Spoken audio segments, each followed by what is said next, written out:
Then you just add the link. We are live. We are live. It's good to be back here. Really exciting. Yes. I'm looking forward to today's conversation. I am too. As always, I will say it, and say repetition is the lasting impression. They are always beautiful. Thank you, my love. You're welcome. Thank you. Okay. Chinwe is there already. Yeah. Thank you. Yeah, Christy, Johnny, thank you for joining. Thank you. Today's going to be a great day. Today's going to be a beautiful day. Our couple today have so much to share. Yes. Lovely couple, amazing couple. They've been through a lot and they've come out, stronger. Yeah. Their marriage is solid, amazing. I mean, it's worth emulating. Their story is worth hearing. Yeah. It's not going to be an exception. It's going to be an insightful one, interesting, and I believe each person will have one thing or the other to take away from the program. Exactly. Yeah. Shall we say, my people? Yes. And you're a person too. Yeah. We love you. We love everyone. Thank you guys for always showing up. It's been an interesting one. We've been going on for 3 months now, and interestingly, each story have its own uniqueness. Exactly. And somehow it addresses an area that the other story that we hear don't really emphasize so much. Somehow it's a blend, and the blend has actually been very, very, very good. So I'm looking forward to today's session as well. Yes. So we're just waiting for our guests to come on. Yeah. Or do we need to send them an invite? They are not in yet. Let me see. Thank you so much. We are ready. Let me see. I think he's there.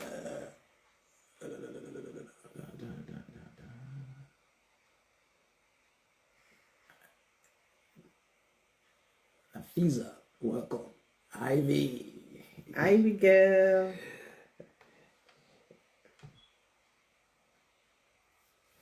I'm not sure you know how to drag it. Sorry, trying to get our guest in. So if you see hearing some sound, typing some stuff here.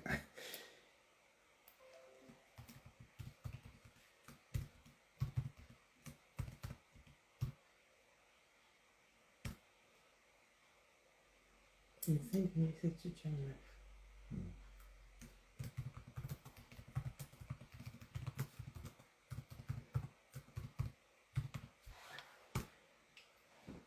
All right.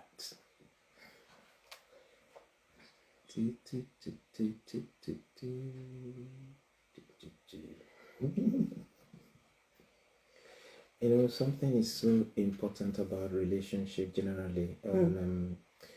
We actually deal with relationship issues based on, the information that we have, and that the information you have has a way of determining your approach of dealing with issues when those issues actually come up. And that's why when the guests share their stories, you find that interesting dimension or approach that they use in resolving it. And each approach, each person's story differs from one another. Let's see, babe. Is it in? Let's see. Let me see. Yeah. Yes. So we have our guest. Good luck. No. So we can get cracking. Right. So can you make a count before the take off? Yes. That's it. The position. Good. Yeah. Hello. Go.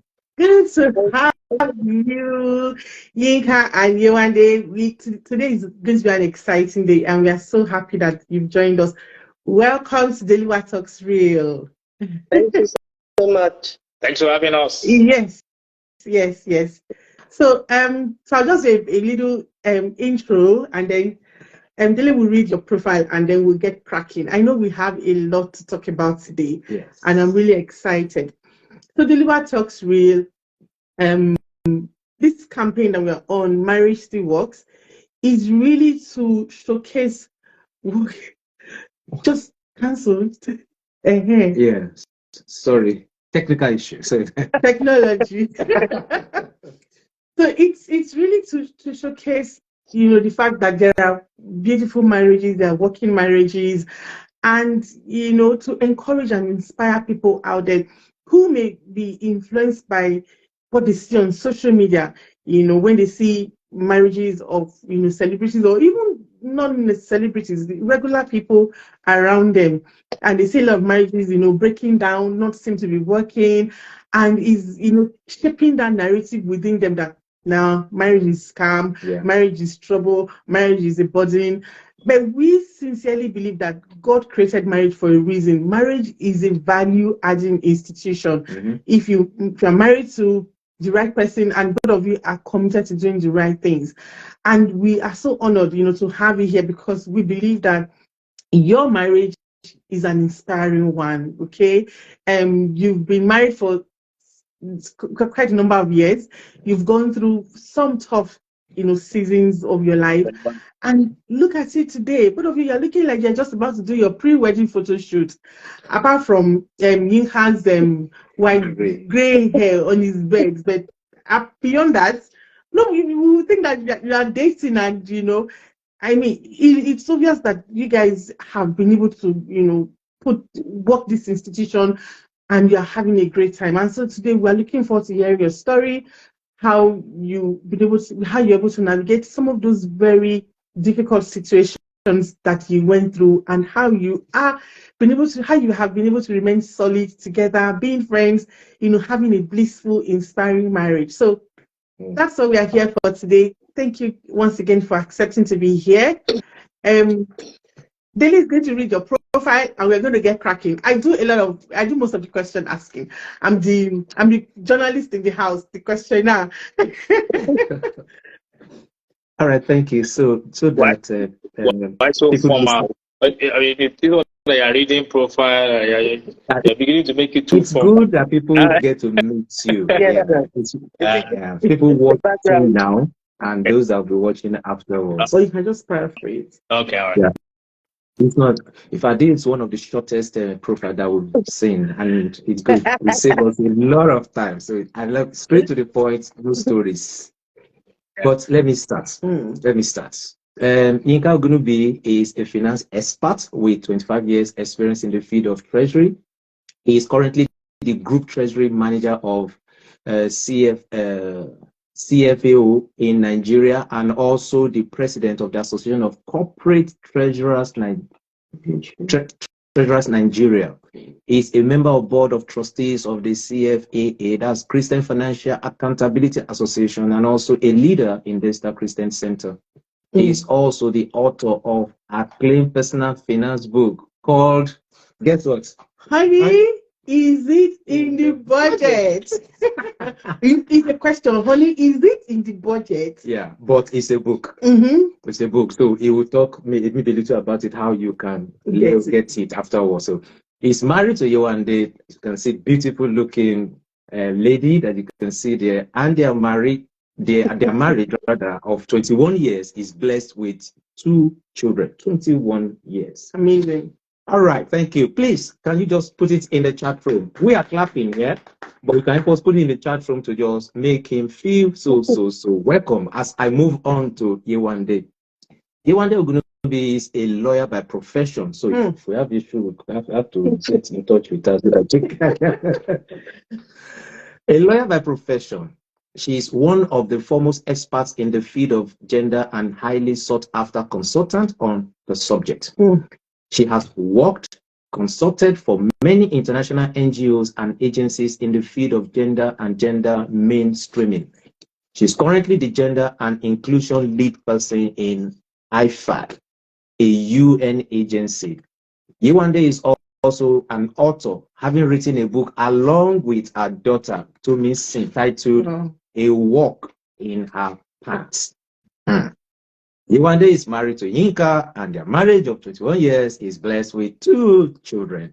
Once again, please make Yewande feel so welcome and help us put an emoji of clap or something, just say something beautiful in the chat room. Wow. We have 2 powerful people in the house. Okay, so we're going to shoot straight away. Usually I do a lot of preambles because I think I talk too much. But we are going to go straight. So we usually start with you telling us how you met. So how did you meet? I know we have a lot to talk about, and we said we're going to try to manage the time. So, so tell us, how did you meet? Where did you meet? Who said I love you first? I mean, not the mushy stuff before going to the more serious stuff. You want to go first? Let me hear your version of how we met.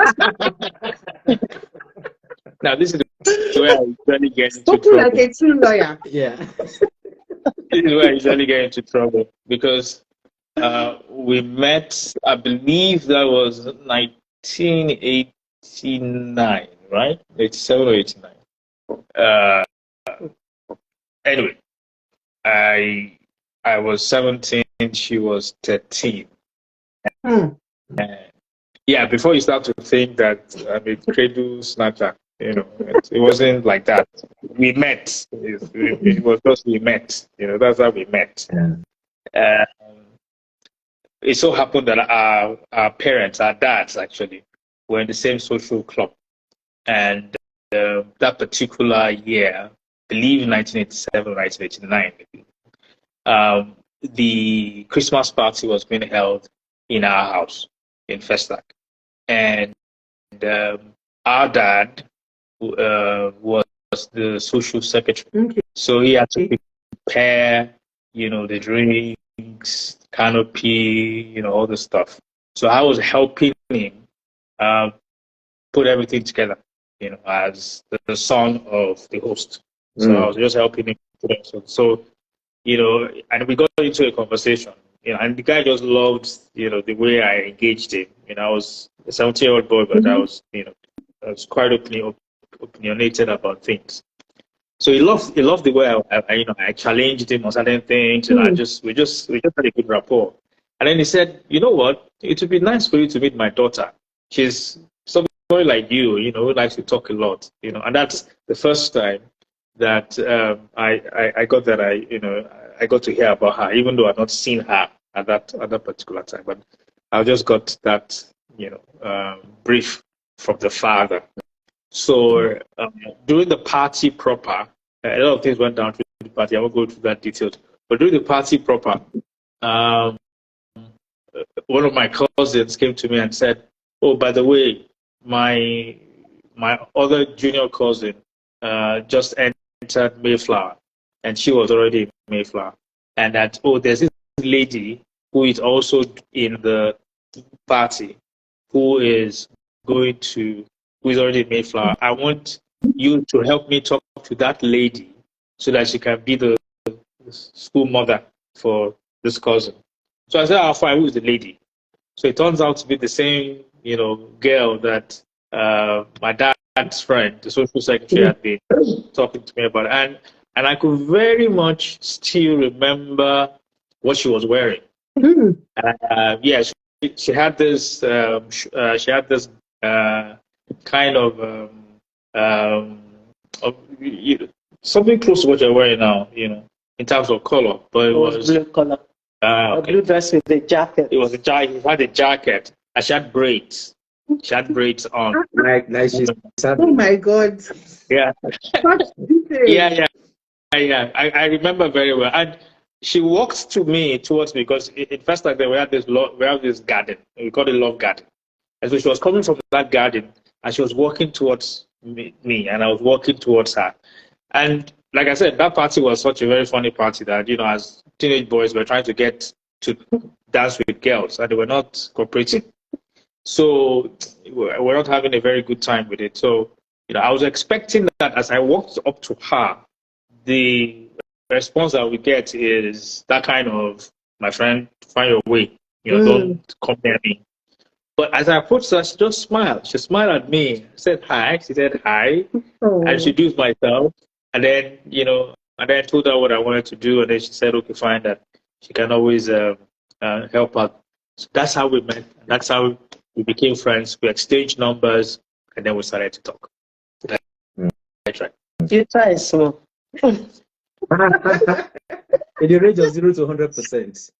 Well, I think the only addition I will put to that was, this time that it was talking, I think it was about 1990 actually. I had become born again in school, in secondary school.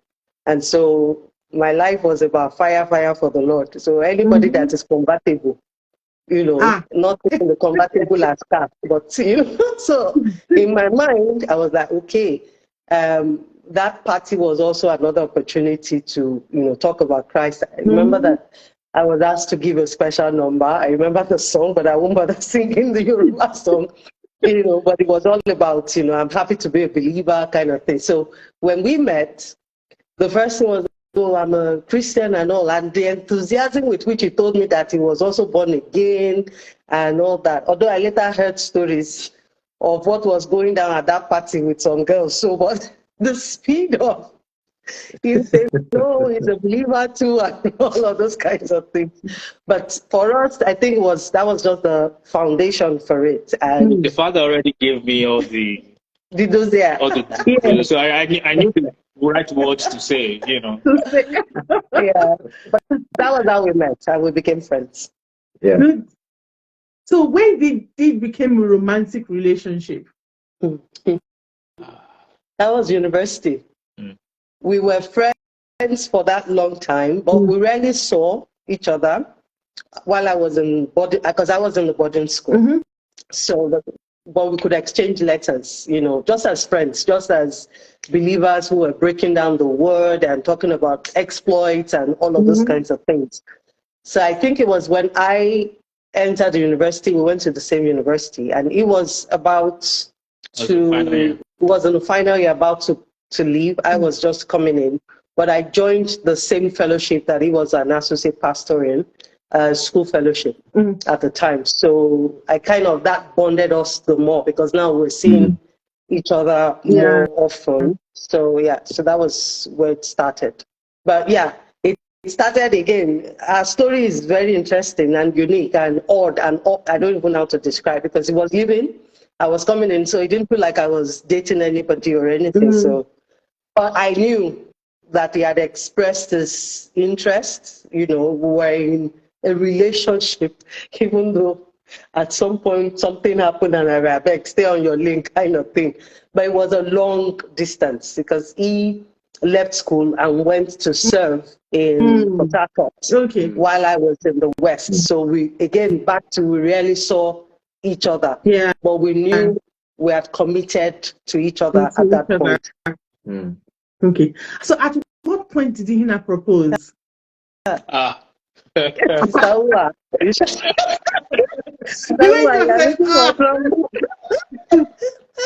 Okay, again, this is the point where we have a different perspective of what happened, right?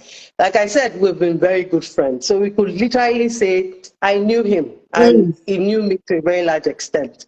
And so we're in the university, and it was not quite, maybe a couple of months or weeks to them finishing, graduating. And I would sometimes go to his apartment. I was a very, I don't know how to put it. In that time, I was this kind of person that was very strict with everything. You have to give time to visit me in my student hostel. There's only a particular time I can visit you as a guy, where I can't sit on your bed. I had all sorts of rules, right? So it was one of those days where I had obliged to go to the apartment where he stayed with a couple of friends. And of course, the friends had vacated the space when I came. And just to, he's looking bright and shine. So let me polish him and make him look nice in front of our audience. So, but I'll use one word, and I'll retain that I'm using that word. He mumbled and talked about Jesus, about how Jesus came and he died, and all about our friendship and everything. He never went straight to the point. No, it wasn't like that. Wait, no. And then me, I said yes to a question that I was never asked. So I did not get, will you be my girlfriend, or will you be my wife, or will you? I cannot remember. Yeah, we said yes. But I said yes because the time it was getting late at night and I needed to go, and I knew where it was going, but it was not landing. So I just said yes. Let's close this chapter. Yes. You never know what you're saying yes to. I said, well, just talking. Okay, but that yes. I knew where it was going now, but I knew that he was afraid to go straight to the point. So I helped his ministry. I just said yes. So that was how my proposal went, as I recollected. No, this is actually what happened. Okay. Okay. Your version. Exactly. I believe this was the year 1995. Yeah, because that's when I left the university at that time. I finished my last paper, my last exam, and I saw her there on campus, and I said to her that, "Oh, I want to see you later in the afternoon." And typically in my mind, I'm like, she's expecting that I will come to her place, but then she said, "I will come to your place." All right. So that was a very good sign. But before then, I'd already done all the groundwork spiritually. This was the age where before you propose to a sister, you have to have spiritual backing. God must have dropped a scripture in your heart. Yes. You need to have had 2 or 3 witnesses. You need to have spoken to our pastor. All that. So all those ones, let me not bore you. All those ones we've already have checked all those boxes. Yeah. I ticked all those boxes. So I knew that it has to be this lady, because I've known her at that time 6 years. We've been, and all that. So in my mind, I just knew that it had to be that day, because that was my last paper, and I knew that every activity that I was going to be involved in at that time was going to be things like, working towards my NYC and all that. So I called her, and then we fixed. I don't know if she said she was going to come, so she came at a particular time to the room, and then we started to talk, and I started to lay down to her the vision, that God had laid in my heart, the picture of how our lives would look like, and how and the ministry that God had taxed in our hands. I started to paint that picture and explain to her, because I felt that knowing the way she is, I mean, she needed to have proof that I was hearing from God. So that was what I was doing. So all the ones that she was saying that I was just going around and around the circle, I wasn't going around in the circles. Your vision. As far as you're concerned. The Bible says line upon line, precept upon precept. So I was laying the foundation so that I can just, land. And what I was expecting was that when I finished landing, she would tell me, like every other sister at that time, that she has had, she'll go and pray about it, and then she'll come and give me a response. That's what I was expecting to hear, so that at least I know that I've said what I have to say, and that's it. She just shocked me and just said yes. And I was like, yes, but where is where is the yes? Yes to what? So I didn't know I was confused. I didn't know what to do. Whether it was to grab her, hug her, give her a key, do something to say, yes, we're now in a relationship. So in my confusion, I just said, oh yeah, let's go. Let me escort you back to your house, to your flat. So that's how we started our very romantic relationship. Well, I have nothing to say to that. So you got your answer. So the question was, how did he propose? So did he propose? I don't know, till tomorrow. But she understood what I was saying. That's the key thing. Communication. I mean, we will study some form of communication. It's not everything that have to be spoken. Some are verbal, some are body language, some are cues that you just, kind of just. But we got it. We get it.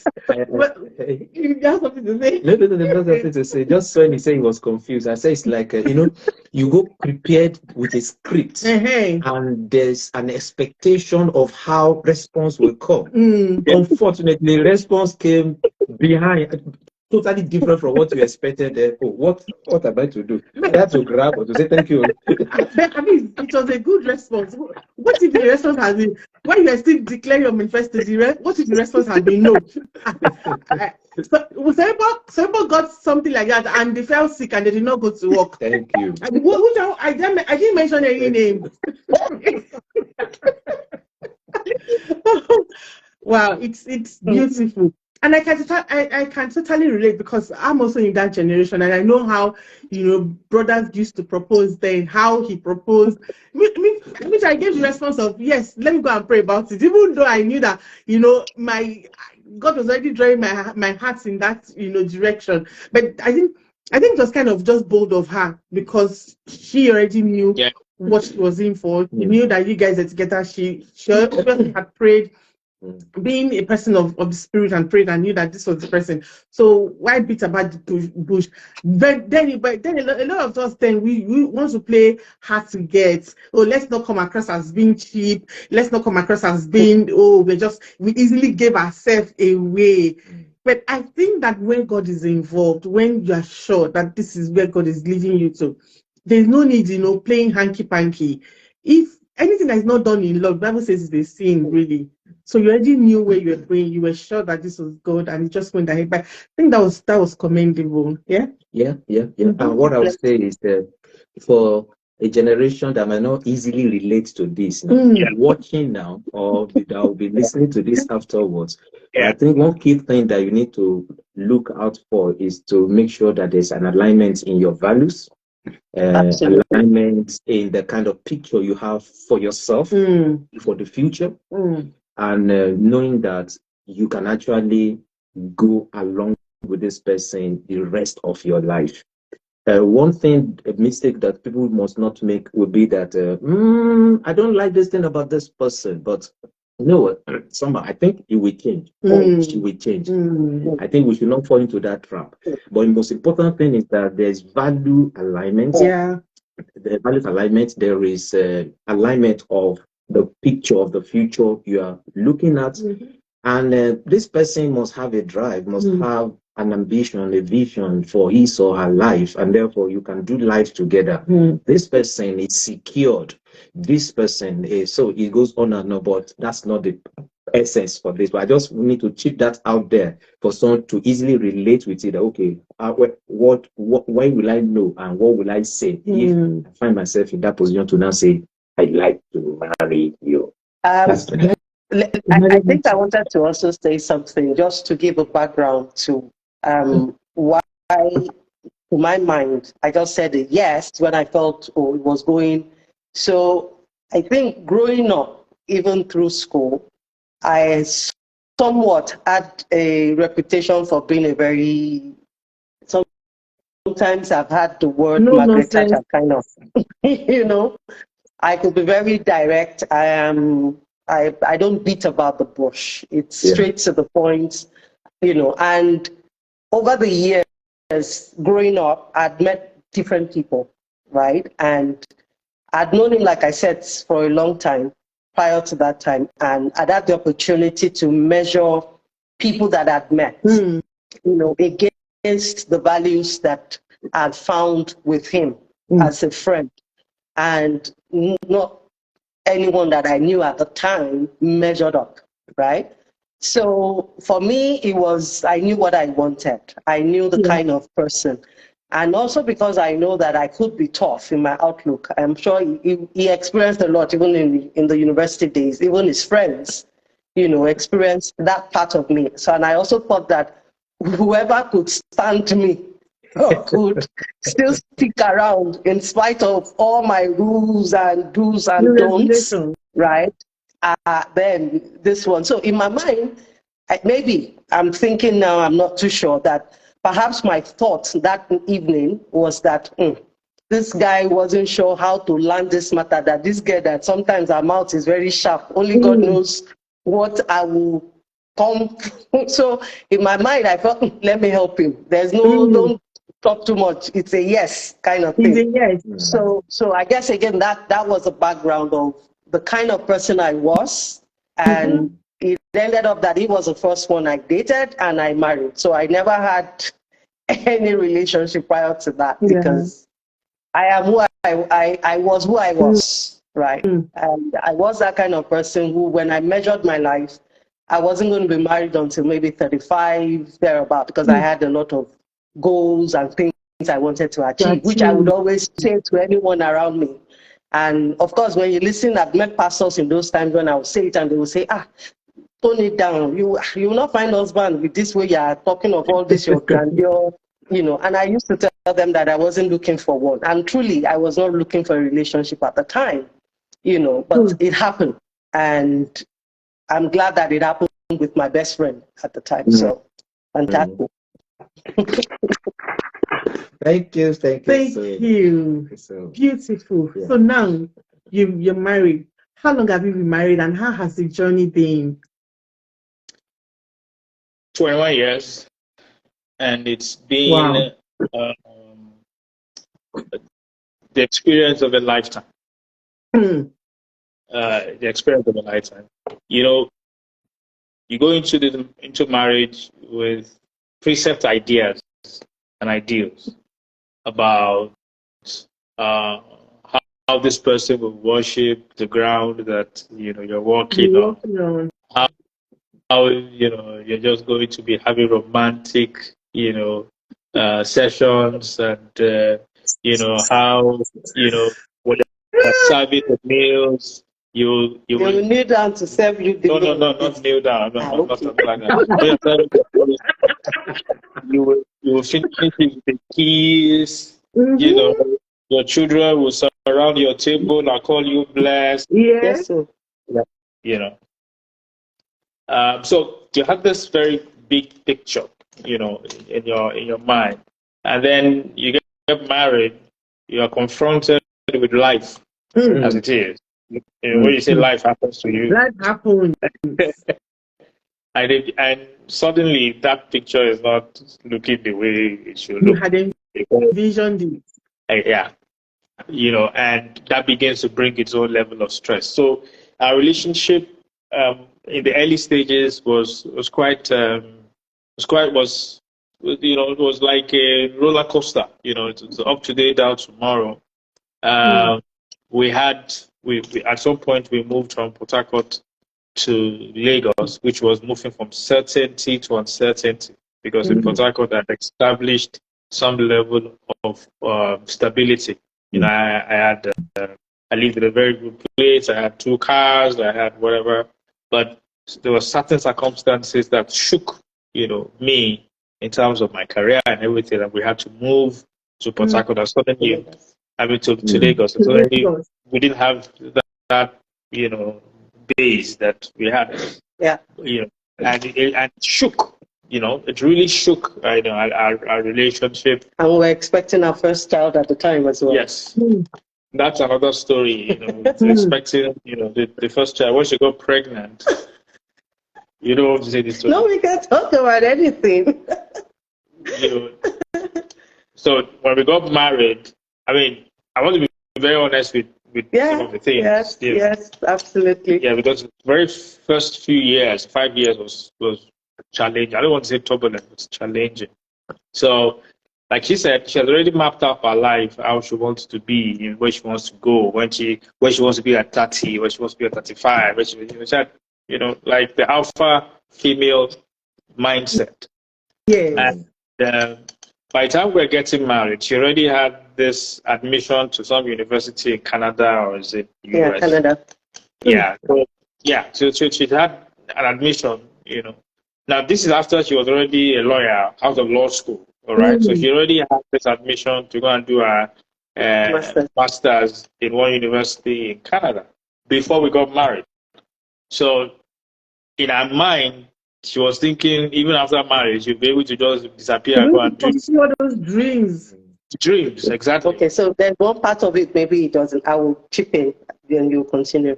So we had been seeing each other for close to 7 years, or we had known each other for 7, 8 years at the time. I mean, dating. We were dating about 5 years, no? 4 or 5 years. Yeah. Prior to that time, yeah. And my parents were in the know, right? My dad is the kind of person that would ask questions and really know what's going on. So I remember that when I had applied for this program, of course, I was still with my parents, so my dad was the one to fund this. So one of the times when I said, oh, the admission had come through, I needed his bank documents to send. One of the things he said was, where is all of this all coming from? You have finished school now. You have been in relationship with this man. He has been working for the last how many years? So where is the relationship going? Exactly. You know, now that you're talking of school, say, well, I don't know, we shall get to that point. And one of the things he said to me was, it's on a condition. This give you my documents is not going to happen. Go and marry first. Go and marry. And I think what was in his head was, go and marry. You will not think of, traveling, because his calculation was the program was 2 years. So you'll be gone another 2 years. You have not settled, and this guy had been waiting and working for how many years. Yeah. So that was what he said. And of course, I desperately needed to have his documentation that he was going to pay. I was like, okay. Of course, I got married, and I still thought, yes, I was going to go ahead with my plans. So just to give that background as well, that it was almost like a condition for my dad to get his documents to further the processing, that I can't give you anything or to go and get married. So basically, really, but what was happening at the background, which I wasn't also as if I wasn't aware, but maybe I didn't appreciate the weight, was that she, this desire to further our studies and enhance our career and qualifications was very, very strong one. Maybe I didn't appreciate that. Maybe I just took that how for strong that was. That need, because it showed up later, So, but I didn't take it so seriously, because a few months into marriage, she got pregnant, and so that was my first experience of this thing, really, because it was as if I had done something evil. Yes. She wasn't. I mean, it's our first child, and she wasn't embracing the experience. I was excited. I was elated. I was like, our first child. I imagine being the first kind of father, but she wasn't. She was like, I'll come home. She was moody. She was not, and it was later that I realized that she was not happy. Because the pregnancy was going to prevent her from pursuing this course. At this point, I had submitted my passport at the embassy. Yeah, I wasn't even aware of that anyway. So, you guys were already married then? Yeah, we're married about like 6 months into marriage. No. Was it? We got married in June. I got pregnant in September. Yeah. Okay, so it was about 3 months. 3 months. So, and I remember at some point I got so frustrated with the way she was doing the pregnancy thing that I said, do you want to abort it? Do you want to abort it? If you want to abort it, I'll drive you to the hospital right now. I'll go and do it. Because I just felt like, look, embrace this thing. You are the mother. You are the one with the womb, not me. All right. So embrace the experience and everything. In fact, at some point I had to ship her to Lagos to my mother. Because I got so frustrated. I spoke to my mom that I don't know what's going on, and then my mother said, "Don't worry, just said." And then that was also the first trimester, so I was exhibiting all sorts. The reason you said it was not about the traveling. I was asking for the things he could not. She would wake me up in the middle of the night and say that she wanted Hard popo. Very yes, hard one. And then moi moi made from palm oil. And something, and Eko, Eko in Port Harcourt. So I was running, she was running me bonkers. So I called my mom and I said, look, Kilimole shame, as per this babe. And then my mom said, just send that to me. And it was glorious because the kokore was coming in patterns. Oh, Say what you want to eat, the So my mom took care of that. So, but the thing was okay. So that was a period when it culminated with us relocating to Lagos. Mm-hmm. So, and then we had to start all over again, the pregnancy and all that. And I put all the money that I had together and all that, and she had a very peculiar medical challenge, that made it difficult for her to have children naturally. So we're very concerned about Nigeria and about the medical capacity. So I just put all the money that I had together and sent her to the UK to go and have the baby at that time, because there I was sure that she had to have the baby through epidural. So it wasn't the typical. It wasn't even a case of doing. How do I put it? Just here. Yes, a C-section. The specific kind of epidural. So, so that it won't damage her in a way. So so we had the baby, and then we started to build up our life from there. Fast forward to a few years later. This was 5 years later. She was pregnant again with our second child. We had a business going on, which she was crazy about, that she wanted to start a business.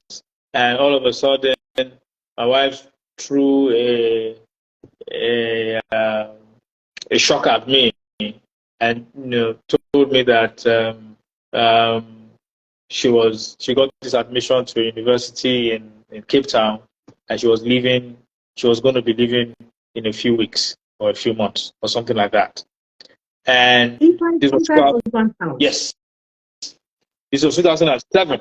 We were just like 5 years in marriage, and my wife was coming to tell me that, oh, by the way, I got an admission in a university in Cape Town, South Africa, and by the way, I'm going to go. And in fact, the only reason why she was informing me was because she needed my signature on a document the embassy requested. And I was shocked, utterly shocked. I couldn't believe it. I'm shook. Yeah. Again, like I would always say, that is his version of the story. Yeah, I was shocked. So you guys did not discuss anything relating to this before then. Well, in our version, she said she discussed it, and I didn't listen. But I don't see how my pregnant wife, who was 7 months pregnant, will tell me that she got admission to a university and that she's going to be traveling, and I didn't listen. And you will not remember. I will not remember. It was very. The reason why I said it's his version is there are many. Again, remember you referenced a medical issue. So how were we planning to have the second child with the medical issue? We were not planning to have. We didn't have any doctor.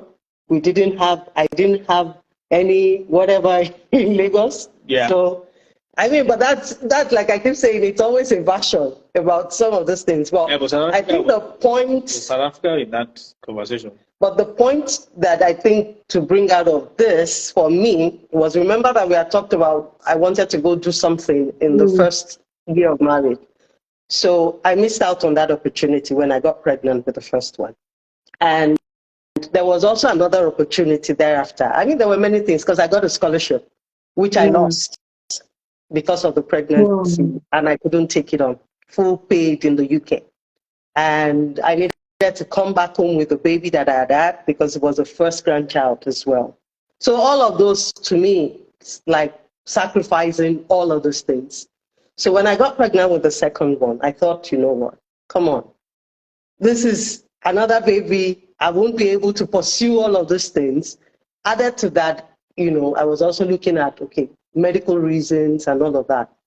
So that was what brought this also on the table. Like, hey, opportunities are flying. Number 2 is coming on the table. When will this happen? Right?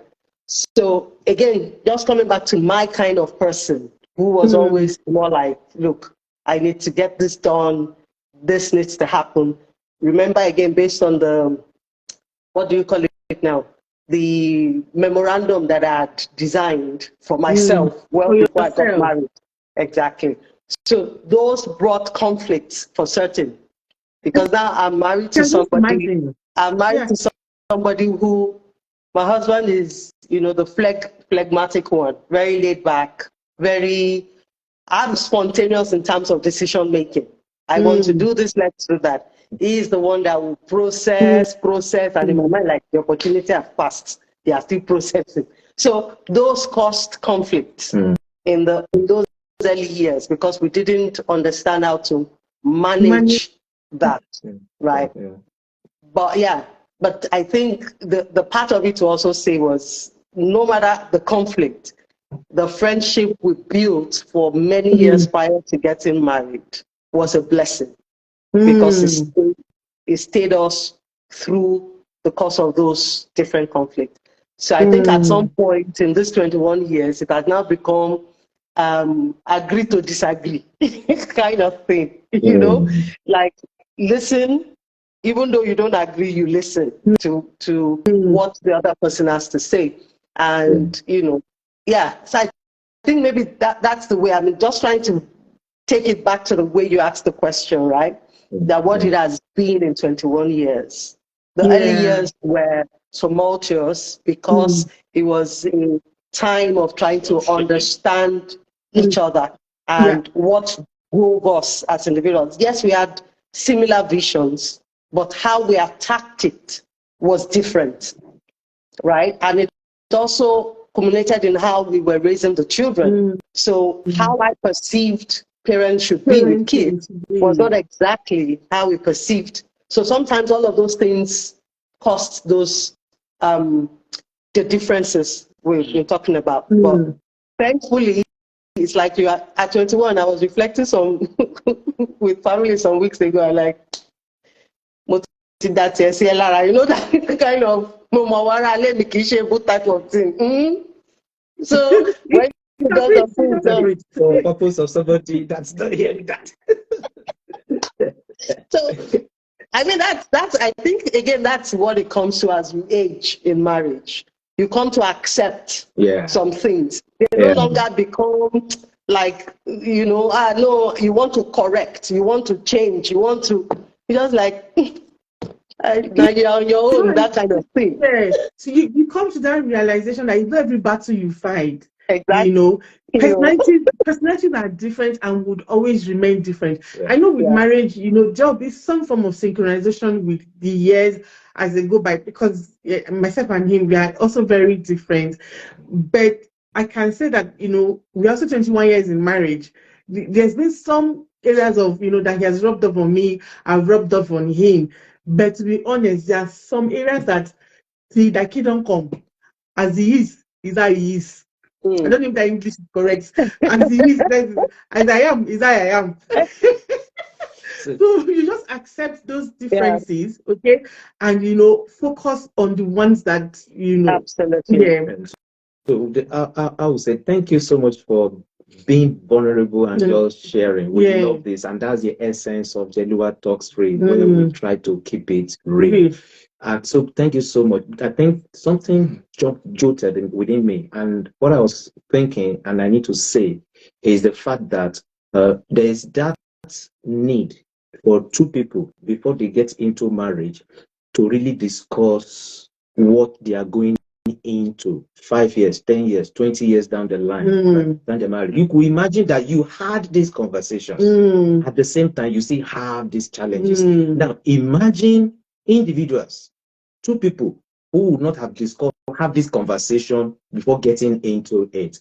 You just get into it. Sometimes we tell people that, when you get married, you get into a discovery channel where you start discovering each other. So because of that discovery channel, why not make the picture very clear so that it's not about discovering, it's about reliving what you have discussed or living out what you have discussed. And thank you so much, because at the end of the day, even though there were challenges, but you said your friendship of the past really played out. So you've known each other so well to the point where you know that, what? I think we have to make up our mind that to make this marriage work. And I think that's what would have helped out in your decision and in your result, that despite differences, despite the fact that sometimes each person is wrong at one point or the other, but at the end of the day, you come back, you mentioned the word, you said you brought it to the table. So you brought it to the table and you have a conversation around it. Thank you very much. Before she drilled down, because time is fast moving, I want her to ask those critical questions now. But before she asks those questions, I just want to say thank you to Arike. What's up, Lagos? Sorry, let me put on my glasses so that I don't strain my eyes. Malomo, Fulushade, Chinwe Lux, I am Ayeremi, Neka, Kikelomo, Kefuwa, Ruth, Wabia, Wise Beauty, Flaky, Beautiful Indulgence, Ade Fashion to Feed, Foundation for Family Affairs, Doni the Brand, Oshosh Said, Olu Mayo, Graham, Just Blessed, Night Sun, Jesu Kamere, A. Blue, Sunny, Ono Jaife, Tony Shoneye, Night Sun, Beauty by Owaye, Emma Finn, and I think we still have, we still have Rose Lane, we have Bolu Akindele, Jedi Shola, Bemi Shola.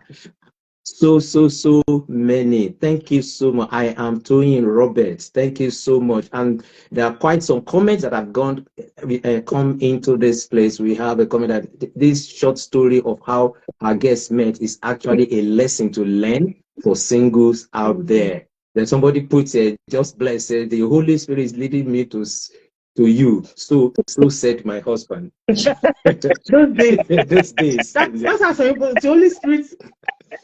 Guy, thank you so much. Thank you so much. So let me leave it to you so that we get into So thank you.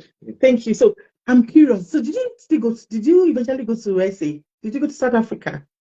Yes, I did. Oh my. We had number 2 baby there. Wow. Amazing. She was away for 15 months. Because from there she went to India. I came back after 11 months in SA, and then 2 weeks after I left again for India for 3 months. With the baby? No. So she left the baby behind. Wow. Interesting. I have been flying for a very long time. That part of the story, we cannot talk enough of it. I have been... Wow. I got a tag, Yawoti Ongbele, at some point. Wow. and it's important to add that, regardless of what might be going on with the couples, it's always important for the husband to protect the wife and for the wife to protect her husband. Yeah. So, what I did was, with my family, my in-laws, there was a tendency for them to see what she was doing, because this period for me was not the most, was not fun. I was very sick, during those periods. In fact, there was a point that I was, hospitalized, and you can imagine, you're hospitalized, you are suffering, you are in the hospital, your parents are looking at you, they know that you're supposed to be receiving care, our daughter, then we had to change schools for her, because she was staying with my brother, my older brother, when I was away. So essentially the family, was in a way destabilized, was separated in different ways. But I knew that this was a dream of my wife. This was important to her, you know. And so if we needed to make sacrifices, we'll make those sacrifices. And and with my family, I preserved her, I protected her, you know. So it wasn't a case of, oh, you know, this is something that she did. It was, this is something we did. Thank you for that. Thank you. Thank you. You wanted, I mean, with all your traveling and studying, looking back now, would you do the same again? Yes. Wow. I believe so. Because, see, this is the reality. And again, we can't unpack all of these things in one session like this. There are so many parts to it, right? And I always reflect on that. You can't, when two people come into a relationship, they come in as individuals and they have their person, they have their goals, they have their drives. Don't make marriage a cage. If you had tried to do that for me, we won't be here today. That's the truth. You know, don't make marriage a cage. If you tried to hold me back, I had a lot of energy. I remember that when I would go for an interview, and an interviewer will ask me, what do you think you bring to the table on this role? One of the first things I would say is I have a lot of energy. My energy is my power, my superpower. And it's also my downfall. They play both roles depending on how I engage it. I had a lot of drive. I had things I wanted to pursue, and he knew me from way back with all of that. With all of that, you know. And so to come into a marriage and have to make, and he knew also that I made sacrifices. Like I said, I had a scholarship that even my superiors, my Ogato in the industry, a Ford Foundation scholarship that they didn't get, they'd applied for many years. I applied once, I got it. It was the day that I was supposed to do the final leg of it, and you ought not to have traveled before. And I was like, oh, I'm in the UK. They said, oh, if you have been in the UK already, that scholarship is taken. That was a rock taken from under my foot, you know. And for me, it was like, okay, it's a sacrifice for the baby. I needed to have a baby at the time and all that and all that. So it's always, and you know, down the line, I had to make balance. I had to make a balance, right? Because, for example, when I came back from the trip to South Africa to India, you know, I came back to work, and there was going to be another trip. I resigned, and I stayed home for 1 year, because that 1 year for me was the time to bond the family. So, and I've had different breaks in my career like that, right? I'll come back.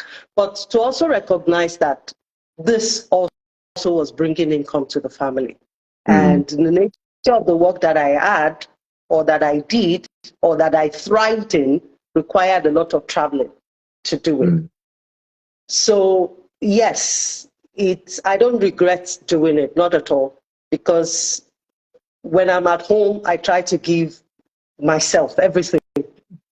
When I'm not there, like you would say, I try to micromanage from wherever I am. But I felt that if I did not build and feel fulfilled in myself, I won't be the best of me in that marriage. Exactly. So if you had stayed back home, you know, and your dreams were being truncated, sacrificed on a continuous basis, you won't be able to give your best to the marriage. So ultimately, you would have suffered as a person, your marriage would have suffered, your children would have suffered. And I think this is very profound, really, because I always tell people that when you get married, it doesn't mean you lose yourself in that marriage. You are a whole person. I mean, for those who are really whole and well, you are a whole person before you came into the marriage. Before I got married to him, I already had my dreams. Going for my master's in the UK was a dream I've had before I even met him. I mean, from way younger. I mean, a lot of traveling around the world on vacation were dreams I've had before I met him. So if I had gotten married to a man who probably was insecure enough that said, no, you can't go anywhere, I'm the head of the home, sit down there. I mean, I don't think we'll be where we are today. And that was how we started. Even though I wanted, I used to call it the international masters. I started with last 2 masters. I went because I love enhancing myself as well. So and he then, you know, had his first degree in engineering, but he knew that, you know, these are things I wanted. So we were using one salary to pay for my school fees and living on one salary. You know, I'm just saying this to show that if couples would come together and, you know, say your dreams in this marriage, your dreams are valid, my dreams are valid. How do we make them work? How do we bring each other's, you know, dreams to come to pass? Because ultimately it's for the good of the family, you know. So this is so profound. I mean, because the sacrifices that were being made were deeper than sacrifices we made. I mean, for our own story. Yes, I had, as I started my last master's, I had like a 3 months old baby, my second son, and at times I carry him to lectures. And when lectures are going on and it's crying, I go to the back of the classroom to go and breastfeed and then run back again. But those are sacrifices you pay, you know, for your dreams to become reality. And if you had clamped down on those dreams, I knew I would, me being me, I would have become so resentful. Our marriage would not have lasted. Absolutely. And that's what we don't want to live with, resentment. But again, like we keep saying, is to find the balance at every point in time, right? Yes. There are those moments where you need to reflect that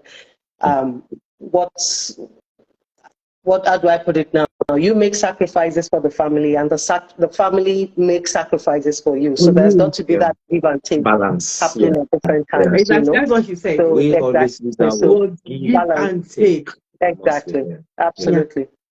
Thank you. Thank you. I mean, this is beautiful, and I hope everyone who is watching, you know, is taking in so much and you're learning a lot. Please, if you have questions, don't forget to send them to the comment section, and we're taking notes and putting down your questions.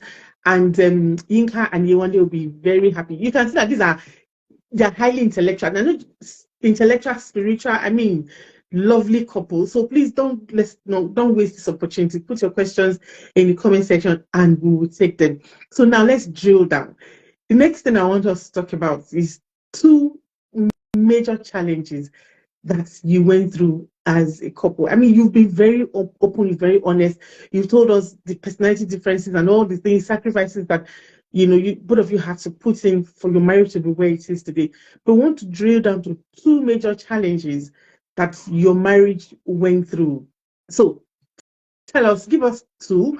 Either of you could narrate it. Tell us what happened, what was the situation, how did you overcome it, and if it's still going on, how are you navigating, how are you coping? Okay. So it says to go first. Okay. So I will talk about, maybe I take it from when I had the second child, Daniel. Right? And like we've talked about, this was a period when I traveled to South Africa. And note that in all of these periods, it wasn't like the money was like everywhere. You know. So you practically were pinching and all of that. So I was schooling, I was nursing a child as well. I had the baby 3 weeks before my classes started. And just like you, I will have to take my baby to class, take my classes. So many things were going on. I also worked at some point. Then we came back home and I had another opportunity to travel to India for, you know, something. And then I left with the baby. I left the baby here. So when I came back, was just close to when our son was going to be 1 year. So we were now together as a family. And normally, you know, that you will look at milestones for the child at age. So when we were leaving South Africa, he had a clean bill of health. Every one of his milestones he had passed through. And then age 1.5, he wasn't talking yet. We were not getting any blabber, you know. The sister, the first child, on the other hand, at age 10 months, she was already saying things. But of course, naturally, everybody around us were saying, oh, he's a boy, boys don't normally talk that fast and all. But there were other things I started noticing. Remember I said at this time, I stayed home for 1 year. I was no longer fully employed. I had 1 or 2 consultancies, but not. So I had the time to really bond with the children, to see all of those things. So I noticed certain patterns with him that started giving me concerns, and I would raise it with him. I'm like, what's going on? And, you know, just like every other person, you are overly too worried, too concerned, there is nothing. But at some point, maybe about age 2, getting to age 2, I would now go to Google and type the things I was noticing with him. Like when a child does this. And this was the first time I had the word autism through those searches. So I started reading similar stories of parents who were describing the exact thing that I was describing. And it all pointed to autism. So, and I raised it with him that, see what I'm reading, all these patterns we see with the boy, seems like this is what it is. And at first, of course, he was very adamant that there was nothing. And, like he would normally say later that he was in denial. But again, coming back to my person, I am that kind of person. I would search, I would make moves, and I started to, okay, what we have in Nigeria that I could ask questions from. And so I think prior to that time in House Fellowship, I think what really, spurred him to eventually start looking into it was one of our House Fellowship leaders raised a prayer point, something we had never mentioned anything about the boy, but apparently in House Fellowship as well, people were noticing him taking tantrums, some of the things he was doing. That was, I didn't want to mention names, So one of our leaders raised the prayer point, and my husband was shocked, like, I didn't say this thing to this person now. Why are they praying for my son? Like, is it that visible that something is wrong? So I guess it was that point that he felt, wow, something really must be. And so we started to look around, and God helping us, he led us to a wonderful woman of God who had also gone through that and had established a school in Lagos, Nigeria at the time with the support of GT Bank. That's Patrick Speech and Language Center. And that was where we were told to go and do certain tests, in an army hospital. And we did all the tests, and the result came back that it was on the autism spectrum. And that started a journey for us because for him to have therapy was going to cost us money. Remember that autism at that time, you could count on your fingertips how many establishments were running therapy for such. They were few and far between, and they were expensive. And here was I wasn't working anymore prior to that time, so the income was coming from him alone. And so it was a case of, can we afford? No, it was not going to go. And another journey, I had to go back to work. And now, because of the kind of work I do, I had to start traveling. So imagine you have a 3-year-old autistic child, a girl, an older one, and then the kind of job was stationed in Abeokuta, Ogun State, and I'm living in Lagos. But that was the job I could get. That was the job that paid the kind of money that I needed, to contribute to what was going on. So it was a tough time emotionally. It was a tough time financially.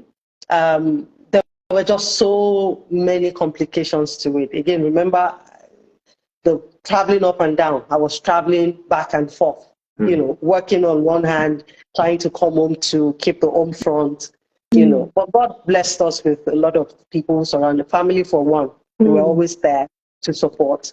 But I think the communication during this period was the most critical because I think I used to say that the way I express emotions is not the way he expresses things. So sometimes when I see something like, don't you have feelings or are you not? But he doesn't express it. So I think it's both nurture and nature. When we say that men are wired not to show emotions or to cry, it wasn't coming forth without it was feeling with the pressure of all that was going on. So it was almost like in a robotic, automatic way. Oh, we need a driver for the boy. He contacted somebody, put driver, have a car, but the expenses were choking, right? And even though I would come and say, we need to pay for this, what I would expect from his end would be, oh no, the way my finances are right now is not, no, there could be an outburst. There's one thing that used to make me laugh then when I bring the bill. It was like, it is not sustainable.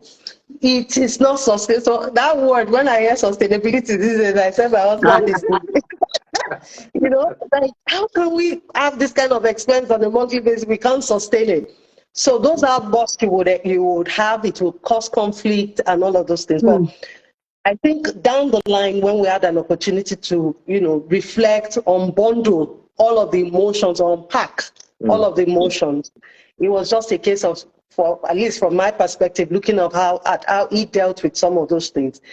He was in pain about what was going on with his child, but he was not expressive of it. On my side, I pictured it as if he was unconcerned, too laid back, too, lackadaisical about it.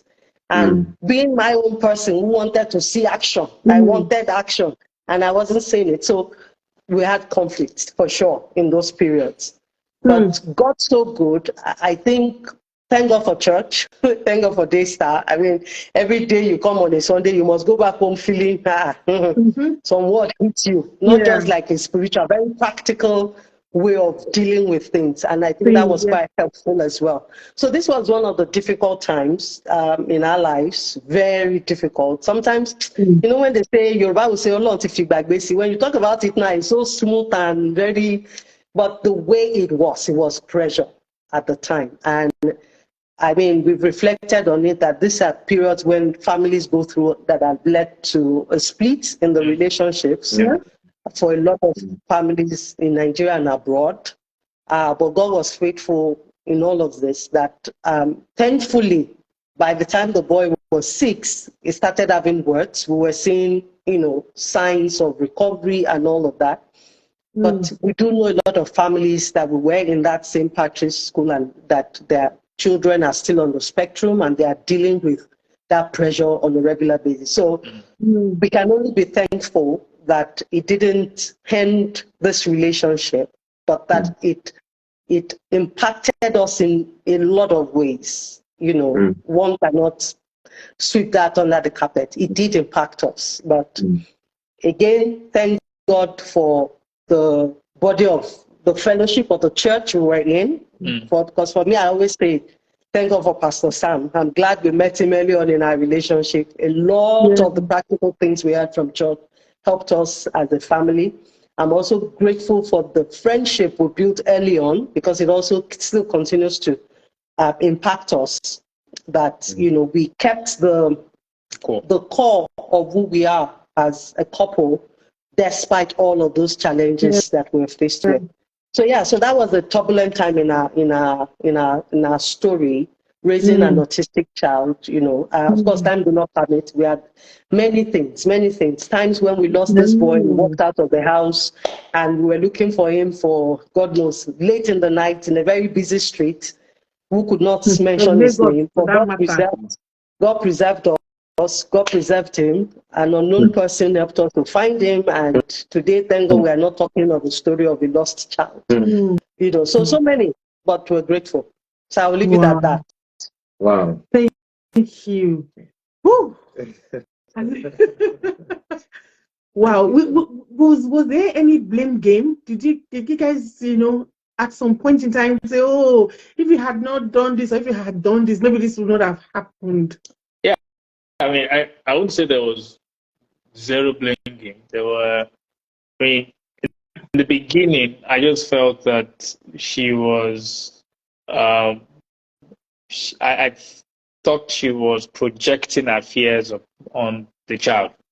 And you need to understand that, we are coming from a very conservative, I'm coming from a conservative Christian environment, and there's some things you don't say some things, even if it's clear. My enemy is sick. Even if it's clear, you don't say. Let the sick say I'm old. I'm strong. Let the weak say I'm strong. Let the poor say I'm rich. Let the poor say I'm rich. Sorry, please continue. So when she kept saying something is wrong with this child, I felt it was an obligation for me to say there's nothing wrong with the child. Yeah. And what I didn't know really was that I was in denial. I was just in denial because I could see for myself that something was wrong.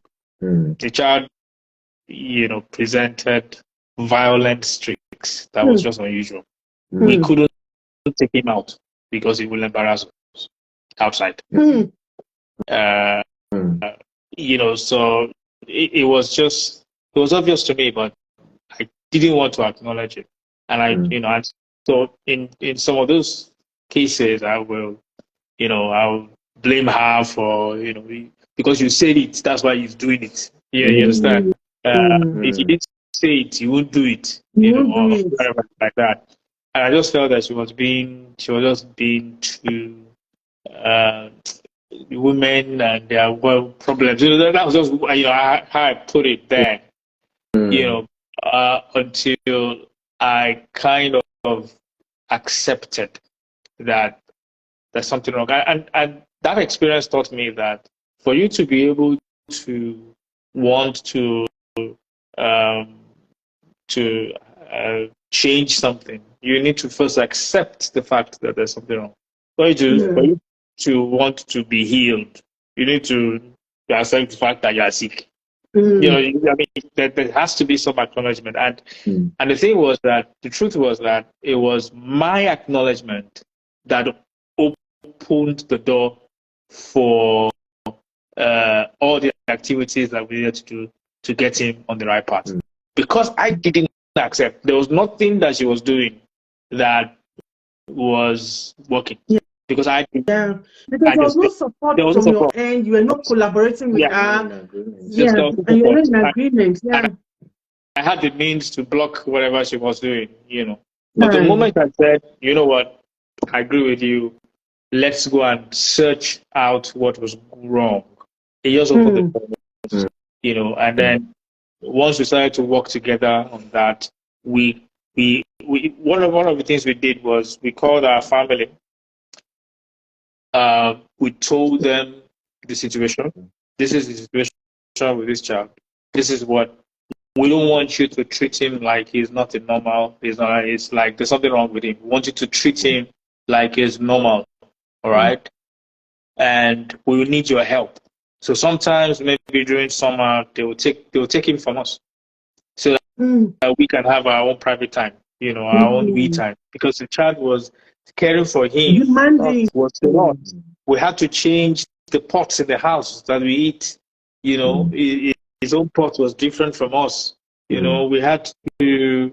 We took a full time. We had a nanny, and we had a driver dedicated to him. So it was. There's so and I've seen couples dealing with special needs children that are suffering, and I've seen couples who have actually who have separated because they couldn't manage that. So that was a critical point for us, and that we're able to manage that crisis and get out of it, and it's just God. Yeah.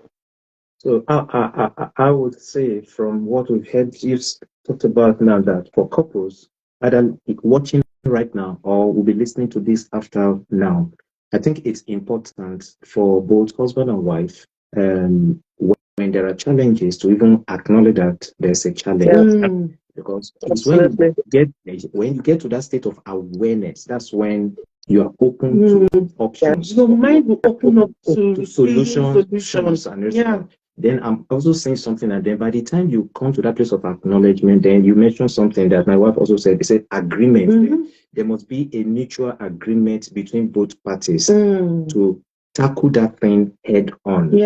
And I think at some point, depending on the kind of situation, now we're talking about an autistic child. It could be any kind of challenge for whoever is listening here now. Then it means after that agreement, then there's a need to open ourselves up for help. Suitable help. Right?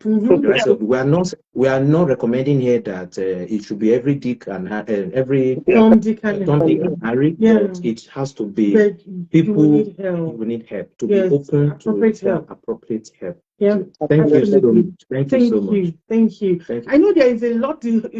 Obviously, the story is longer than this. You've kind of just paraphrased. But to kind of end this session, because we're watching time, and what would you advise? I mean, simple. What would you advise for couples who have special needs children and it's affecting their marriage? what would you advise? What would be your advice to them? Again, it's except one speaks generally, because we've talked about our personality types impacting how we deal with everything. So if we are in a Nigerian situation where, of course, that system where the man takes the lead and he has to be the final say. So you find that even if a woman wants to drive something, like, in our case, I saw this and I want to, sometimes you could be limited and you are going to be hitting, your head against a brick wall. So that's a bit tough. But I think I would rather speak to women, if you don't mind me saying this, because I find a lot of the times some women will say, oh, my husband doesn't agree on something and that's that. Please find a way to raise the issue over and over, especially when you see that it's critical, right? When you see it's critical, don't say, well, there's nothing I can do about it. I don't have support. Yeah. If you have to bring in somebody that he respects, a fellowship leader or a friend, a mutual friend that he respects, or even if it's the parents that you see that you can, don't just lay it back and say, I don't have support and leave it at that. At the end of the day, we have people we know who, when they left their spouses, did not accept the state of the child on time. The children are now age 9, 10, when they have missed the opportunity to start therapy early. Yeah. And so they missed an opportunity. But when they lay the story, you hear, because the spouse was adamant that there was nothing wrong, and so they didn't do. At the end of the day, it will still be both of our burdens to bear. Yeah. So if you know for certain as a woman that this is critical and you are seeing every sign, find every stone you can turn to get support, to have your spouse's or your husband's mind changed to find solution in that regard. Otherwise, the child will grow up looking back and saying, no, you didn't do right by me. So I think that's important. But speaking to two people who don't know what to do, reach out. For me, I always say, Google is always my friend. I have small headaches somewhere. I would, what are the signs? Start with Google if that's the first thing you can do. Yeah. If we don't know what, as a couple now, and you are seeing some things about the child, Google it. Then when you Google, find out, like we did, find out a list of organizations that are, it doesn't cost you to give a call and say, oh, this is what I'm thinking.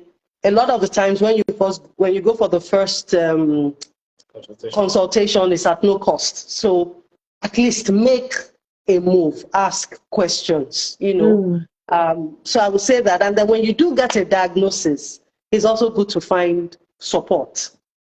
To be honest, you can't run this alone. That's just the absolute truth. You can't run this alone. Sometimes it wearies you down. And so you need to find support systems around you to help on this journey. And it's not a sprint. It is a marathon. It's a marathon. You have to find, build energy for that long walk or that long race. It is exhausting. So it's exhausting taking care of special needs children. It's exhausting, and so you have to be deliberate to find your me time as a couple. Yeah. Because for all you know, all you're thinking of is this child, all you're talking about is this child, and you're exhausted, you are just emotionally invested, in it. So and the support system. Sorry, go on. Yeah, so it's it affects everything. It affects your finances. So that's the first thing, that you realize. It affects your finances. There are things you want to do, you can't do. It affects your relationship, your emotional, your communication, everything. Absolutely. Everything. Because and then if the man, for example, a lot of mothers, tendency is that your life is around that child. Yeah. So you're not sparing that emotional moment with your spouse because everything is centered. Your energy is all over. Yeah. So even when the child is asleep, you're exhausted yourself. So you're useless to anybody. Yeah. So It's that ability to have that conversation and say, and it may come, there might be resentment on the part of the spouse in that regard, like, You're not you don't thinking have of me. yeah, like at the end of that ladder. So they have to be deliberate. So one of the things that we recommend is that have date nights, you understand, or movie nights or something like that. It might not necessarily be that you go out, you know, have a movie night in your house, but just get somebody to go and to mind the child while that's done. So have deliberate me time. When you're doing that, you're investing in your own relationship, and you know, it just helps you to manage that situation going forward. Because you see, with these children, it's a lifetime commitment. It's not something that you're going to do and you're going to just leave. When our son is 16 this year, he's 16. You know, if you talk to him, you even know that he has autism, but he's still a work in progress. We cannot, on our own, say it's fine, because we still see. We are the ones that we see it. Okay, others will not see it, but we still see that he struggles with coordination. He struggles with decision making. He struggles with other things. We know the reason he struggles with that. Now, others might not understand. His teachers in school might not understand. His friends and colleagues might not understand. But we understand. And so, because we understand, we still support him even till today. And believe me, he's going to be 20, 25, 30. We're still going to be supporting him. And that's why this is very exhausting. Because for parents, it's not, the job is never over.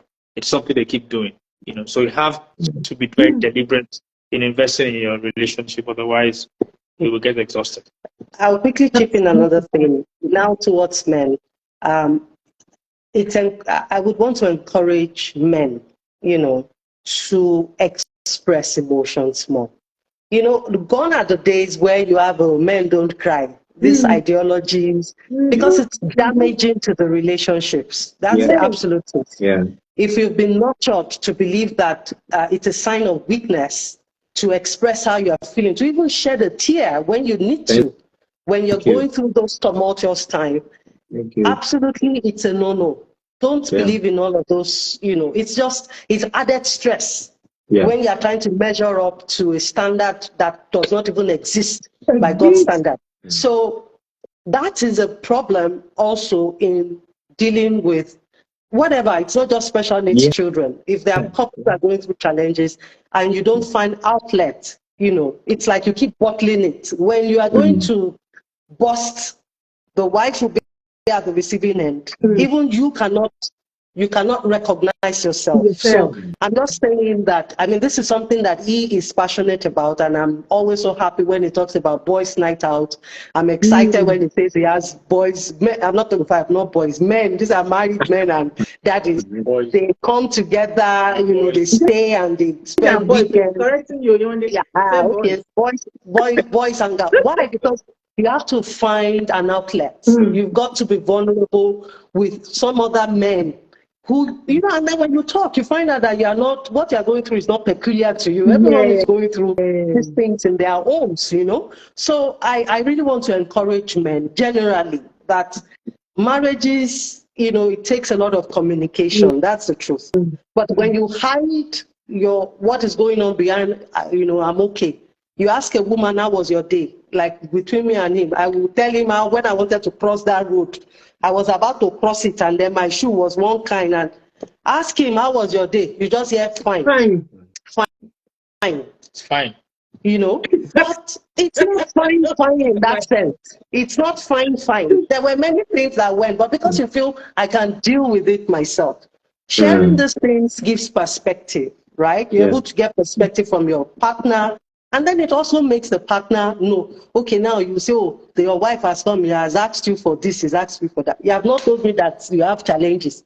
So in my mind, like, okay, everything is fine. So I'm just excited and doing my own thing. I'm not bothered about, but because you have not expressed it, you know, and so you can't get empathy from me. So my encouragement is that for men who are in, you know, relationships where there's a special needs There are emotions for sure. Please express those emotions. Even if you can't start with your spouse, find trusted male friends that you can be vulnerable with, so that there can be an outlet. Thank you. You know, for those things. I think it's quite important. Thank you so much. Beautiful. So our time is exactly 8:30 now. Exactly. And we really would have loved you to take the other challenge. So let's see if we can extend by five. It will be more than 5 minutes. So we just want to appeal to everyone watching. Please bear with us because it's so important. Yeah. It's good to share this story because it's good for us to hear it and to learn from it. So please, I think tonight will be a little bit better. We'll extend it a little more than the usual because we would like them to take the second challenge. Yeah. And we even have a question here. I think we have 2 questions. Yeah. Maybe I should take these questions first. It's on finance. Both of them are on finance. I think maybe you will have to answer that, sir, because I think it's been directed to you. 2 questions. I'll just read the 2 questions, then you can help us within the best possible time to respond to them before we go into the second challenge. Yeah. Says, how do you manage your finance at early stage of your marriage? That's one question. At early stage of your marriage, how do you manage your finance? Then secondly, how do you manage budgeting for monthly home upkeep? Okay, so they're essentially the same thing. The principle is the same. Yeah. So the thing here is what you cannot count cannot appreciate. All right. What you can't count can't appreciate. So most of us work for organizations, and those organizations at the end of every month or whatever, even every day, they keep records. So and those records allow the organization to know what it is expending on, what is spending on, what is coming in. And at the end of the day, they're able to make decisions on it. So the same principle works with your marriage. So your marriage is a company, is a business, is an institution. And it must also run on the same principle to which all organizations run. It's just that this organization is an emotional organization, but it runs on the same principle because you do the same things that a normal company does. You have income and you have expenses. So the first thing that I always advise is set out, a period of time, maybe 1 month, 2 months, 3 months.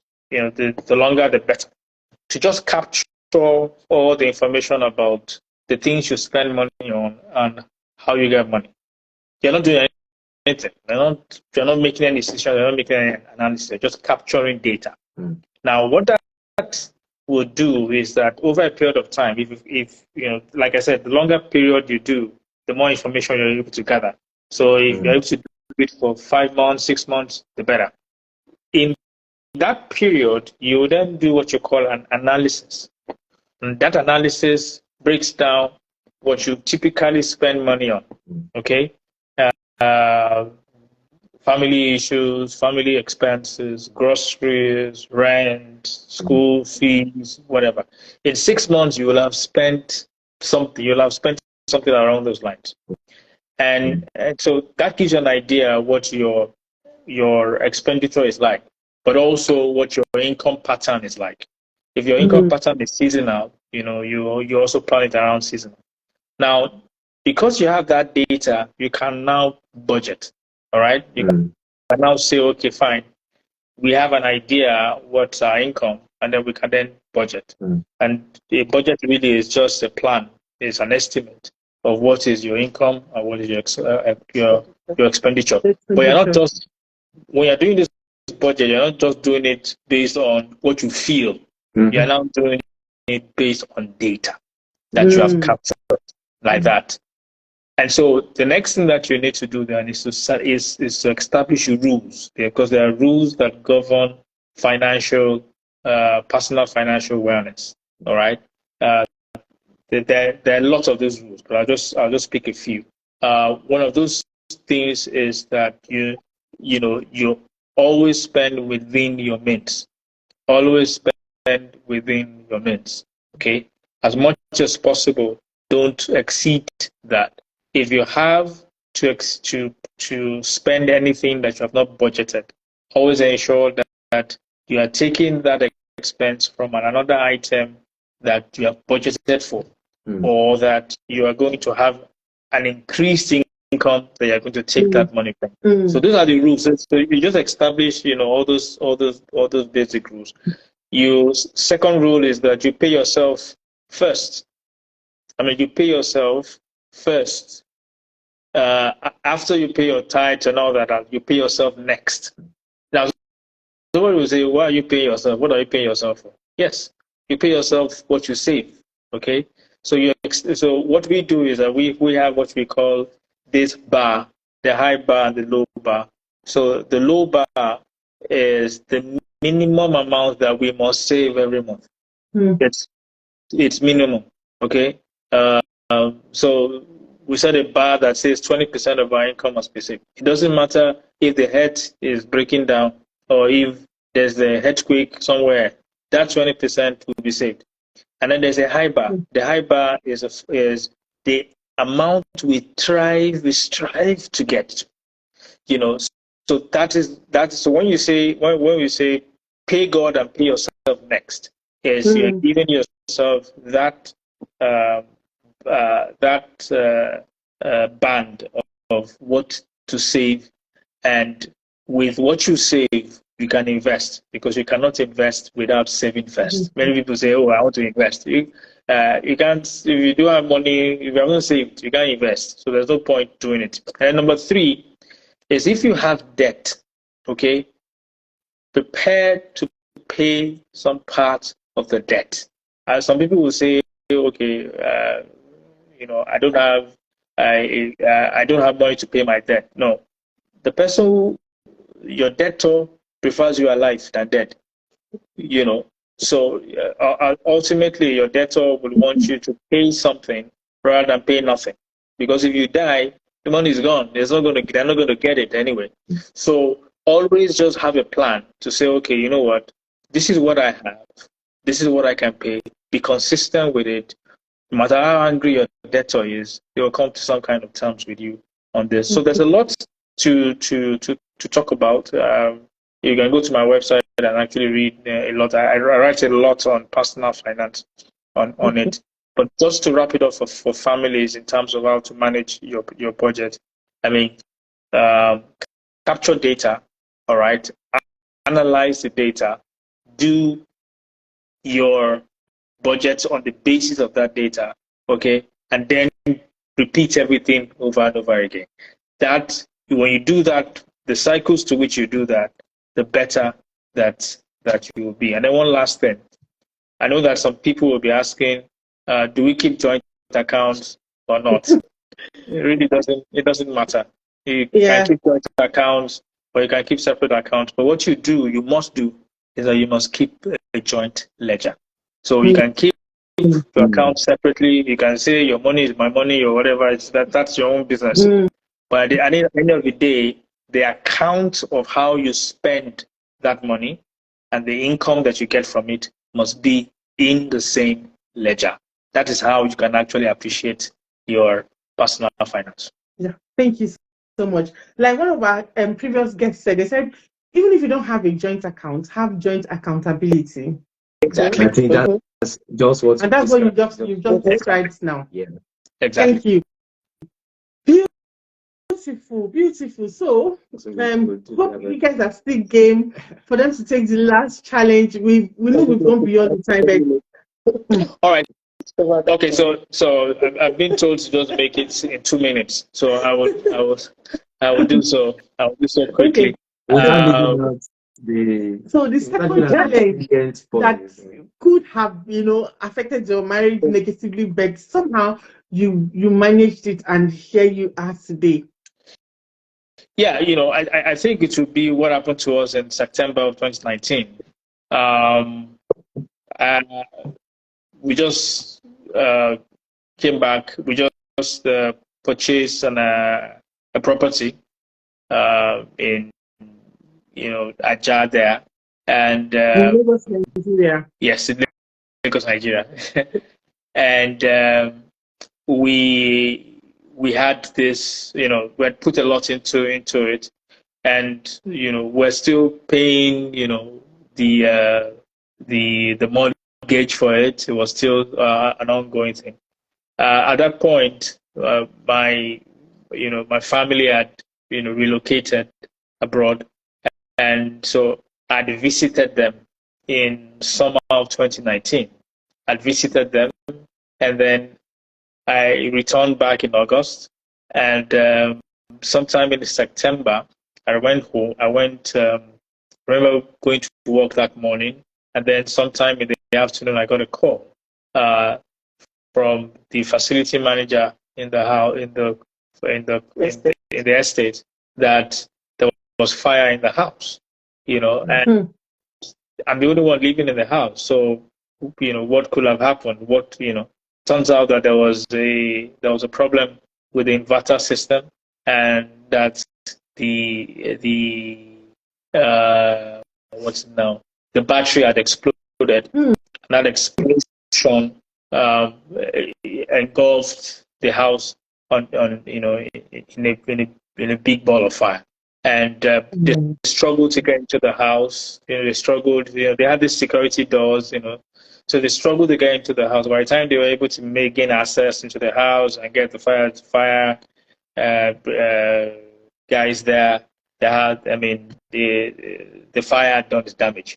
And so I came back from work that day. In fact, I was called, in the afternoon, and I came back from work, and I walked into that apartment that I left in the morning that was clean, white and clean and everything. And it was black. Everything was black. I had strangers going through my stuff, clothes burnt. The only clothes I had were the ones that I was wearing. And thank God, on me. And thank God it was Friday. So it was jeans and a short-sleeved shirt that I had on. And so this was like, where do you start from? You just bought the house, you are still paying for it, you have not finished paying for the thing. You now have to deal with having to basically rebuild an entire house, from the scratch. If somebody was in the house, the fire would not have had that damage, because somebody would have known that there was fire and they raised an alarm and all that.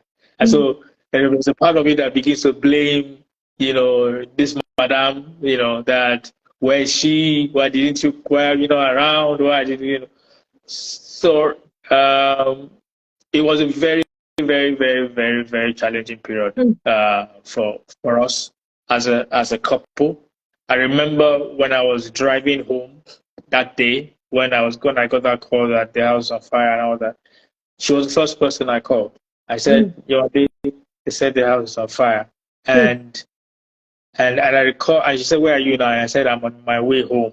And I remember the first thing she said is, don't worry, just drive calmly, or something like that, just drive calmly. Because she was concerned the way, that, of course, I'll be speeding or something like that, and I remember getting home and seeing the chaos. You don't want to know what it is when your home is burnt, and then you have strangers in your home. I don't know, I'd always heard women talking about rape. You understand? And when women talk about rape, I don't think men understand it. The idea of being violated. I understood it. Yeah. I understood it right there. I felt violated, everything. And just after I came out of the building and all that, I got a call from a friend, fantastic guy, Mr. O, that's his name. He's one of my leaders in the in Daystar. And then he called me and he wanted to know. He just called me for. It wasn't like he knew anything.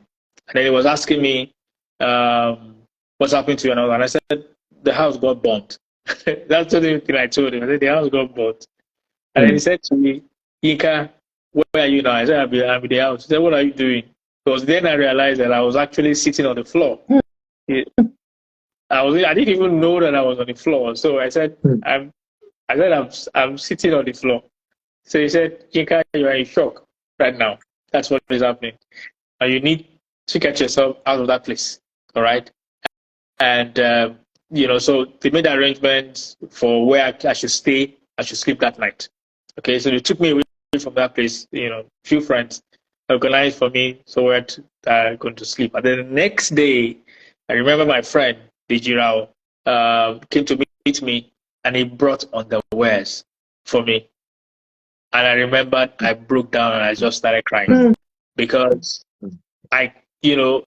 it didn't even, I wasn't crying for, oh God, it wasn't tears of pain. It was tears of emotional, it was an emotional outburst of care. Because, for him to know that what I needed at that time were underwear, that I needed it more than I needed money to repair the house, was very touching, for me. And those kind of things, helped. I remember I got to church on Sunday because it happened on a Friday. So I went to church on Sunday. Saturday, my Pastor K, and some other leaders visited me. Sunday, I went to church, and some of the leaders in church were looking at me and saying, they were trying to gauge if I'm okay, or not. And I said, I'm fine. But one thing I experienced, I realized from that experience was that it changed me because I realized that I needed help and that it was okay for me to open myself to receive help. My kind of person at that time was such that I'm a very close person. I don't necessarily, if I can't afford something, I don't buy it. If I can't save up to it, so I don't know how to beg anybody for anything, so I'm like that kind of very close person. You don't know what's going on with me. If I'm dying, nobody knows. It's only my wife that knows. And so it was very difficult for me, even in that experience, to open myself up to say, I need help. And I needed it. Okay. But one thing I found out was that the help came. I remember it was Pastor Nikki that was the first person. I don't know how she got my account number, whatever. And then, I noticed my phone one day, I saw an alert from her, and I was like, wow. She raised up a prayer request, in church for me. I had people come to me. What can we do? I had friends that said, oh, I can do POP. I can help you. I can do the POP when you can't pay me. And I had friends who said, oh, you know what? I'll help you with the painting. I had friends who said, and it was very unusual for me because it wasn't me. It's not me. I don't know how to explain it, but it's really not me. But I opened myself up to receive help, and it was okay. It was okay to receive help, and with that, it helped us in dealing with the issues because they were abroad at that particular time, and they were relying on me for financial support. And so, here was I needing financial support. And I still had to care for them. It was a very, very, very traumatic period, in our life and in our relationship and all that. I think what I will add quickly also to this is trying to bring in the perspective of when things are going out. Are you emotionally there? I mean, like you said, this was a period when I wasn't working because we had moved and I was more focused on the children. So the expenses were taken by him. So imagine converting Naira to Euro, and then this was happening. Again, it was also the same period when our daughter was just moving to another school, a private school here in Europe. And we had expenses that we were thinking to earmark for that. At the time he was here in August, that was a conversation. We had no idea. So when she had left, remember, Tomisi had gone, and I didn't tell her. She didn't know about it. It was only our godmother, the family she was living with at the time, that I told. Because, again, managing those kinds of things with children is why I'm bringing this up. How does a child not feel like, oh, I took this chunk of money for me when my family needed help? So it was months down the line when we had, sort of got ourselves a little bit together that I had mentioned this to them. And the other part of it also for me was, in those periods it was difficult to even say, we have to, hey, when you see something, you buy orange. There's no need for that orange. There's no need to. Those things he wouldn't know, because sometimes the kids will tell me like, Mom, aren't you eating this one? No, me, I'm okay. There was a day my daughter said, Mommy, you're okay. You're not okay. You want us to just have our own share. You don't want to spend, because I have to think about his end, that where is the resources going from. There was something I even told him much later. The Christmas of that year, 2019, I didn't really have so much money. And I said to myself, I wasn't going to ask him. I literally sold my gold. I sold the gold jewelry because I wanted to make Christmas at least something for the children. But I was not going to go to him and say money for something. So I think really, one, coming back to what I said before, it's good for men to be open. And then when they are open, it's also important for the spouses to be empathetic, right? Yeah. And recognize that it's a lot of burden, a lot of pressure, and find what can you do. If you have to cut off certain normal expenses, you will think, okay, it's my right to have this expense.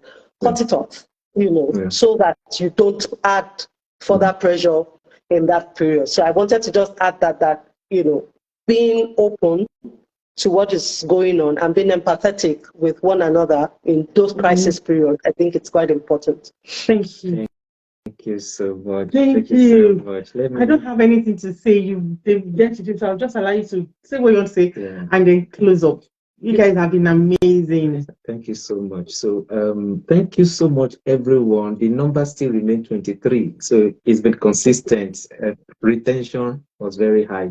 Saying that means somehow you engage and getting to understand something. So thank you so much for hanging on, and we say apologize once again for taking this long.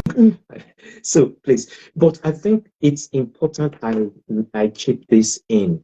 Now it's about loss of a home to fire, but let's say it could be a loss of a child, it could be a loss of a job, it could be a loss of a spouse, it could be loss of whatever it is. You can fill up that space.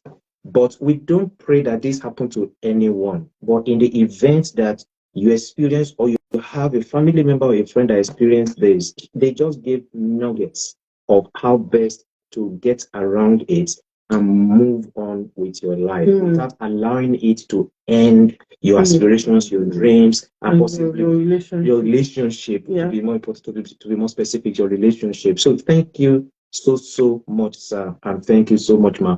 I dropped their handles earlier on. Maybe before we close out now, I'll say quickly put it back there so that you still have more questions you want to ask. They are open. You can try to reference these events and try to ask whatever question you need to ask. Or if you want to ask us, I equally drop at the lower talks rate also, and also our own personal handles. And to appreciate everyone that have been consistent with being at this meeting, I also dropped a message there. We are giving, it's like it's like an offer, like a gift that we are giving back, an ebook. It's understanding conflict management. I put it there. Just send an email to offers at deleagbogun.com. Maybe you can help me just type it. Offers with S. Okay. Offers at deleagbogun.com. Once you send an email to that, a link will drop, also appreciating you. Then once you click that link, then you can have it downloaded, so that it's a token from us as the Lower Talks Radio to say thank you. You just want to say thank you. Offers. I can see your art too. That is there. At deleagbogun.com. Okay. Yeah, you've seen it finally. Finally. So I want to really say thank you. And if you are watching, you know someone that will need this information, please don't hesitate. Few hours from now, it will be uploaded on the Lower Talks Reel. We have it on Instagram and also have it on our YouTube channel. It's the same name, at the Lower Talks Reel. Share with them. If you've not followed us, please follow us. Drop comments and let us journey together. We've been saying marriage still works. You could see beautiful stories of marriages, but there's nothing beauty about it without a work being done behind the scene. And we are so grateful to have the two of them. Please drop it in the comment section before we close out and help us to just appreciate the two of them. How you feel? It's been enlightening, or is fantastic? You guys represent with one word: enlightening, fantastic, awesome, mind-blowing. You want to just put a clap there? Please help them to feel really appreciated. I want to say a big thank you. So we'll leave it for a few seconds, and before we actually close out, thank you, Yinka. Thank you, Yewande. God bless you, Karma.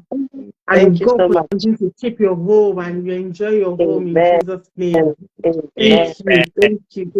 You guys have been through a journey, but I'm so happy that you're still standing strong. Man, your story is really inspiring. And stay on the guy, a strong woman. Who's close though, please. So I'm just chatting with them. They're my brother and my sister. We have to be strong. That's the reality. Life does not come and pamper you.